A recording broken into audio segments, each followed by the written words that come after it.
Still we put out an opinion poll.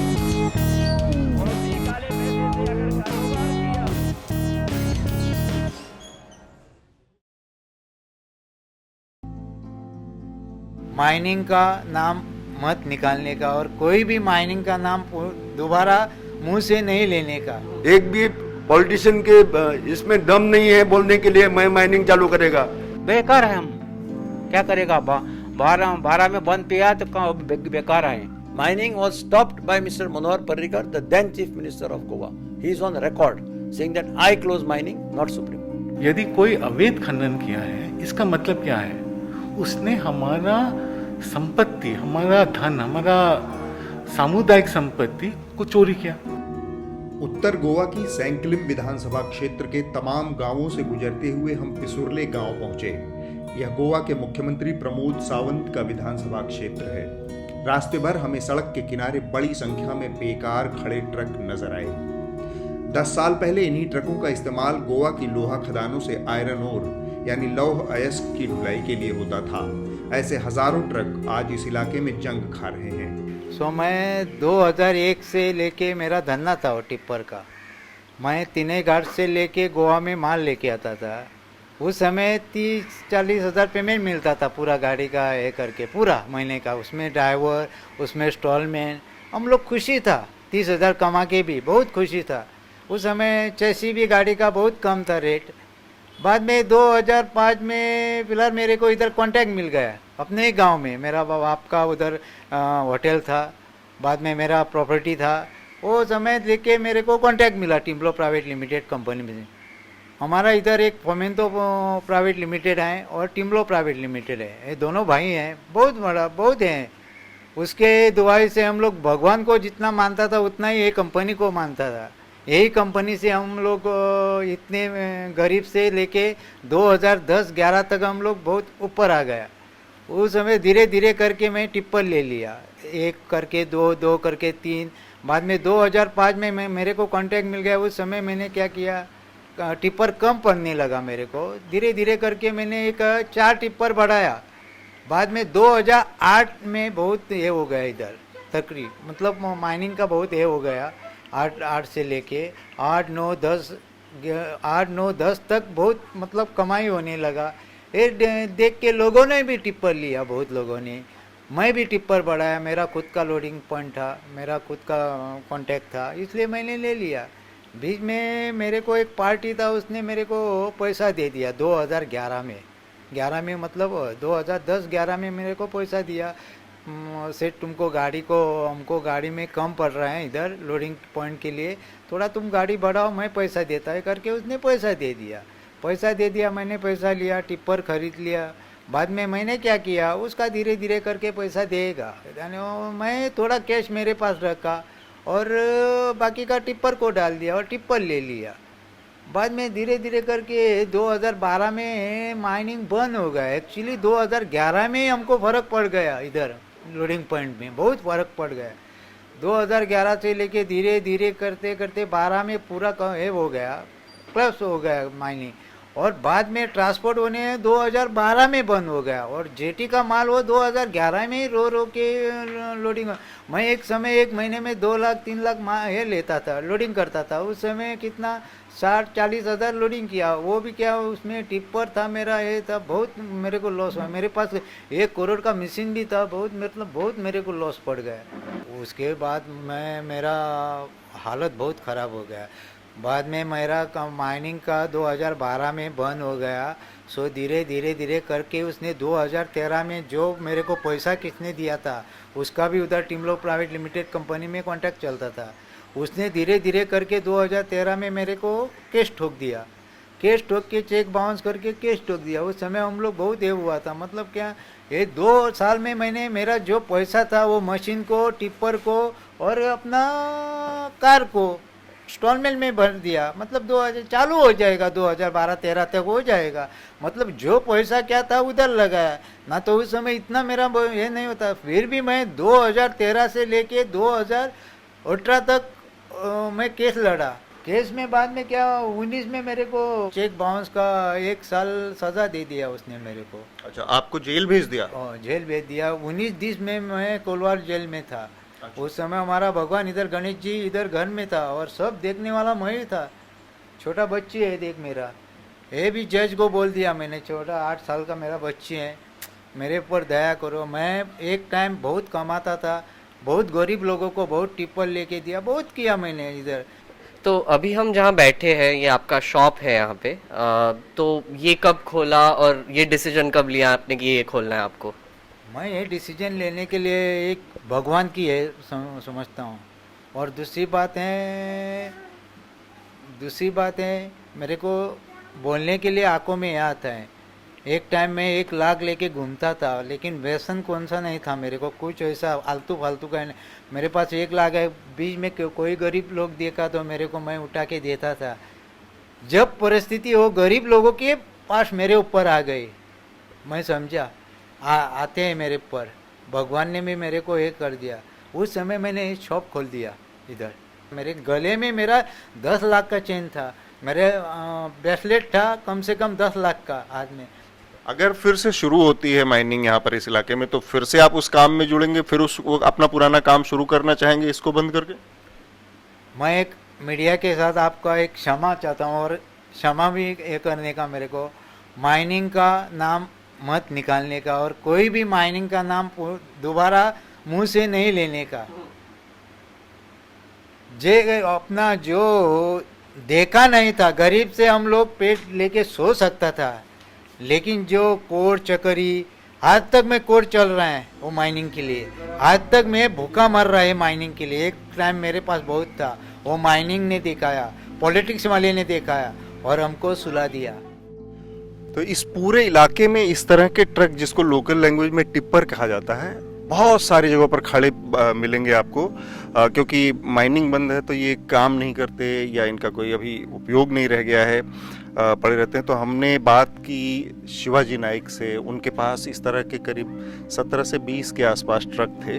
और एक बड़ी दिलचस्प जानकारी है इससे जुड़ी, आप लोगों को बताना चाहूँगा कि इसकी कीमत जिस समय ये खरीदे गए हैं उस समय इसकी कीमत 15 लाख के आसपास थी, 2012 के आसपास। और कुछ 10 में खरीदे गए थे, कुछ 11 में खरीदे गए थे कुछ, लेकिन उसी समय उसके बाद माइनिंग बंद हो गई। और इस बीच में जो सरकार में लोग होते हैं, जो नीतियां बनाते हैं, उनकी नीतियों से कैसे चीज़ें प्रभावित होती हैं उसको समझिए। कि सरकार की एक नीति आई है कि 15 साल पुरानी जितने भी डीजल गाड़ियां हैं उनको स्क्रैप कर दिया जाएगा। और ये जो ट्रक्स खड़े हैं पिछले 2012 ऑनवर्ड अगर माने आप, तो 10 साल से कुछ, किसी की लाइफ 13 साल हो चुकी है, किसी की 14 साल हो चुकी है, किसी की 12 साल, ये काम ही नहीं किया है, इनसे कोई काम हुआ नहीं है, इनके लोन पेंडिंग पड़े हैं।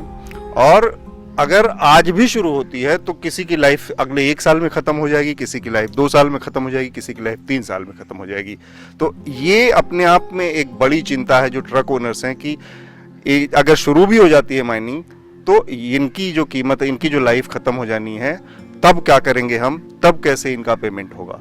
इस इलाके में सिर्फ ट्रक या फिर उनसे होने वाली लौह अयस्क की ढुलाई ही नहीं चल रही थी, बल्कि इससे जुड़े तमाम दूसरे धंधे भी इस इलाके में फल फूल रहे थे। सर जैसा कि आप देख सकते हो, ये पूरा एरिया माइनिंग डिपेंडेंट है। अभी हुआ ये है कि जब माइनिंग फुल स्विंग था तब सर हम लोगों को इतनी दिक्कतें नहीं थी, गाड़ियां तो लोगों ने ली हुई थी माइनिंग बिजनेस करने के लिए। अभी कोई भी आदमी जब लोन लेता है बैंक से तो किसी ना किसी चीज़ की वजह से ही लेगा, मुफ्त में तो कोई देगा नहीं। तो जो गाड़ियां या फिर जो एसेट्स था हमारा माइनिंग रिलेटेड, वो सब हमारे ऊपर सर अभी लाइबिलिटी बन गया है। तो अभी आप क्या करते हो? अभी सर फिलहाल हम लोग माइनिंग में ही है, लेकिन क्या करेंगे, अभी कुछ लोग लेबर काम की तरफ गए हैं, फिर कुछ लोग कॉन्ट्रैक्ट लेबर बन गए हैं, या फिर कुछ लोग कंपनी में छोटा मोटा जो भी काम मिल रहा है कॉन्ट्रैक्टर के अंडर, चाहे वो हाउस कीपिंग का हो या फिर कुछ हो, वो सब कर रहे हैं अभी। आप क्या करते हैं? मेरा फिलहाल मैं इलेक्ट्रिकल इंजीनियर हूँ। अच्छा। और मैं अपना पर्सनल जो काम हूँ वो लेता हूँ। अच्छा, घरों में, और तो कुछ कर नहीं सकते हैं अभी फिलहाल, तो गुजारा करने के लिए वो करना पड़ रहा है अभी। और माइनिंग जब चालू था तब आप मतलब तब फुल स्विंग हम लोग माइनिंग में ही थे सर। अच्छा, मुझे एक थोड़ा सा आइडिया दे दीजिए कि पहले कितने ट्रक आते थे, कितना बिजनेस होता था और अभी कितना हो रहा है? एक्चुअली में सर माइनिंग में जहाँ अभी मान के चलिए कि सेजा से अगर और आता था, सेजा प्लांट में पॉइंट टू पॉइंट जो चलता था, तो एक जगह से दूसरी जगह अराउंड एक 8,000 अगर पर टन अगर डे में निकलता था, तो अभी तो वो पूरा बंद ही हो गया।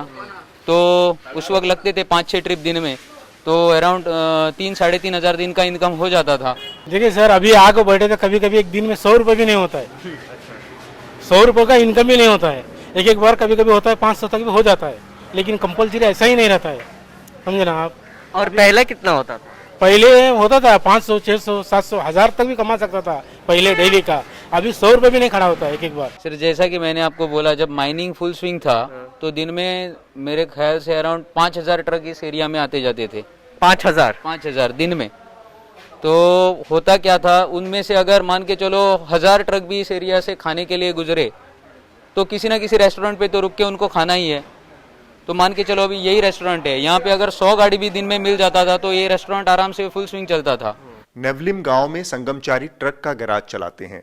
कोरोना की दूसरी वेव में इनके पिताजी का निधन हो गया, तब से यह जिम्मेदारी संगमचारी के कंधों पर आ गई। पिताजी थे तब सब गैरेज अच्छा चलता था, अभी पिताजी नहीं है तो गैरेज भी सब डाउन पड़ा है और माइनिंग भी सब कुछ बंद है।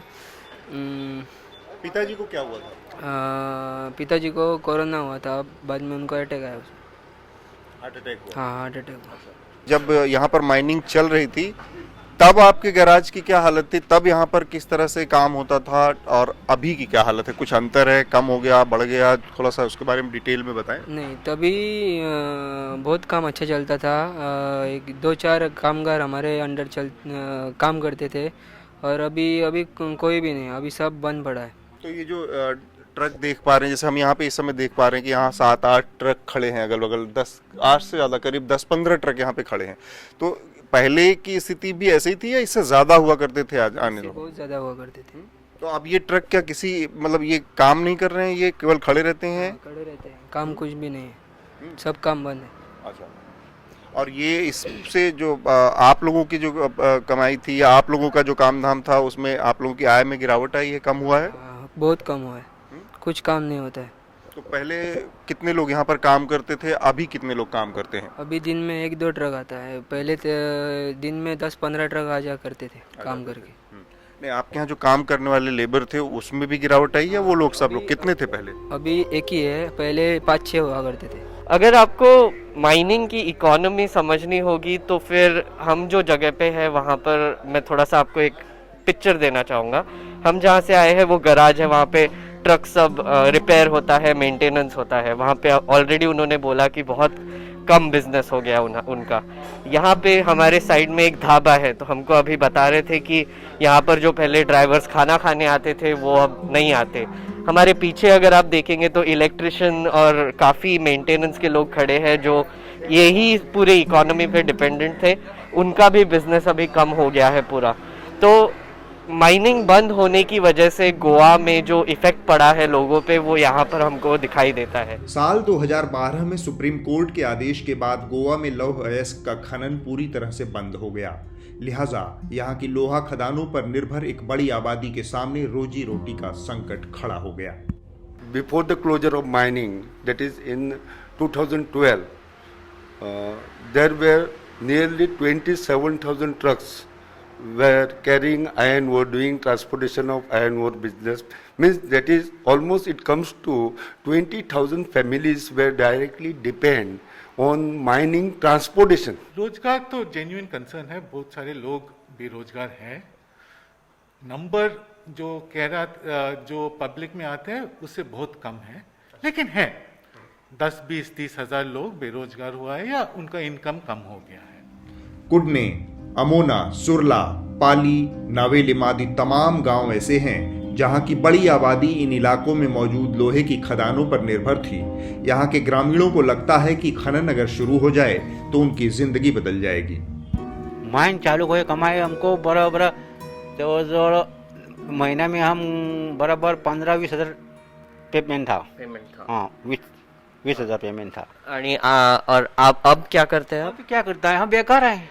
अच्छा, फिर आपका गुजारा कैसे चलता है? कैसे करेगा गुजारा? इधर उधर काम करता है, वो पात्रा का काम करता है, वो पात्रा का काम करता है, गुजारा चढ़ता है। जब से माइन बंद हुआ तब से बड़ा बड़ा पथराव मैं ऐसा नहीं बोलता, इसके पास गाड़ी था, वो दूसरे के यहाँ काम को जाने लगा। जब वो खुद ड्राइवर को पेमेंट देता था, उसको दूसरे के ऊपर निर्भर रहना पड़ा। 12 से काम बंद हुआ तो हम यहाँ पर कहाँ पर यहाँ से जब किधर भी काम मिलता है DRD पे वैसा हम काम करते हैं। अच्छा। और उससे हमारा गुजारा चलता है और कुछ नहीं। हमको 14 में हमारे प्रधानमंत्री जी मोदी जी ने कहा था कि इधर ये माइन चालू करेंगे, लेकिन 14 से 19 भी हो गया। अभी हमारा गोवा का तीसरा इलेक्शन होने वाला है। 12 में हुआ, 17 में हुआ और 22 में आने वाला है। अभी अगले महीने में 14 तारीख को इलेक्शन है, लेकिन अभी तक चालू करेंगे ऐसा बोल रहे हैं, लेकिन अभी तक कुछ नहीं हुआ लगता है। खेती भी थी नहीं। अच्छा। खेती है तो खेती में जाता था, खेती भी नहीं बंद पड़ा, माइनिंग हुआ, खेती बंद पड़ा। हम इस समय जो जहाँ पर खड़े हैं उसके पीछे आपको बहुत एक खूबसूरत नज़ारा दिख रहा होगा। एक बहुत बड़ी सी झील है और उसके पीछे पहाड़ियाँ हैं और एक पूरा ऐसा गोल से हिस्से में जंगल है, पहाड़ी है और उसमें एक बड़ी खूबसूरत सी झील जो दिख रही है। तो ऊपर से देखने पर शायद कैमरे में इस चीज़ का एहसास ना हो और आपको बहुत सुंदर सुंदर सा दिखे, पर असल में ये कोई प्राकृतिक झील नहीं है। इसको प्रकृति ने नहीं तैयार किया, या आदमी की निर्मित की हुई झील है, आदमी की बनाई हुई एक झील है। ये DMC की आयरन ओर माइन थी एक समय पर। यहाँ पर अभी काम बंद हो चुका है, बहुत समय हो गया काम रुके। 2012 के बाद से माइनिंग रुक गई है यहाँ पर और बारिश का पानी यहाँ पर इकट्ठा हुआ है। तो थोड़ा सा अगर आप बताएं, हमारे साथ हैं पांडुरंग जी और ये इस माइन में काम कर चुके हैं, यहाँ पर काम करते थे। यहाँ पर जो दिख रहा है पानी, और पानी के नीचे कितना है थोड़ा सा अगर आप बता पाएं। नीचे कम से कम 150 मीटर नीचे है। यहाँ पर 2015 से लेके 2018 तक कुछ काम चल रहा था? नहीं चल रहा। और आपकी अभी क्या आकांक्षा है कि अभी ये फिर से शुरू होना चाहिए, कब शुरू होना चाहिए, या फिर लोगों की क्या आकांक्षा है? जस्ट शुरू होगा तो हमको गांव का लोगों को थोड़ा रोटी धंधा पेट पानी का कुछ मिलेगा, नहीं तो बंद रहेगा, कुछ नहीं। अभी सब कामगार आए, उसका टिपर वाला है, सब हम बेकार ही हो गए। गोवा के खनन उद्योग का दूसरा पहलू है यहाँ के नेता और राजनीतिक दल।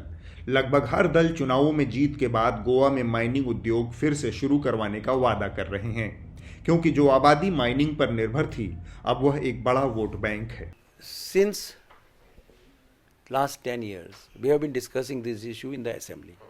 We said in the assembly also mining should start.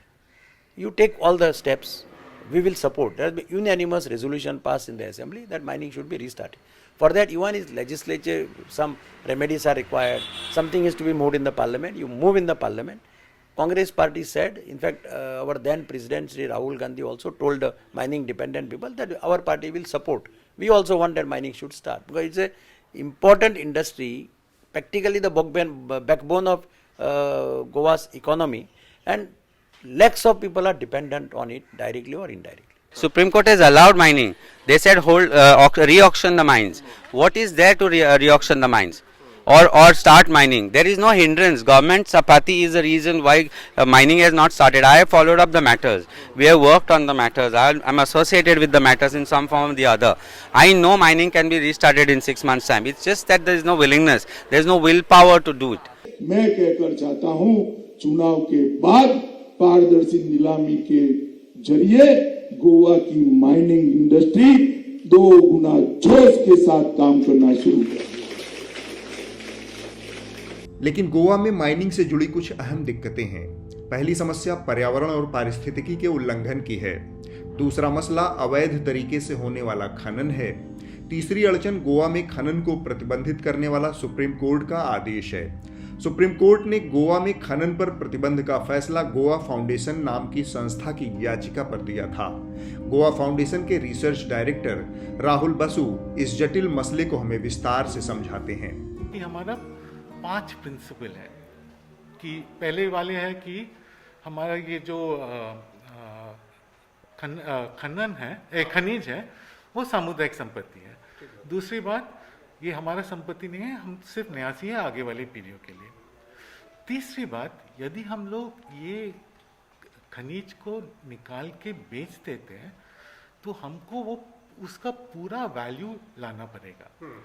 इसका मतलब जितने भी बेच सकते हैं और जितने ठेकेदार को देना है उसके बीच में पूरा पैसा राज्य सरकार के पास होना चाहिए, जीरो लॉस।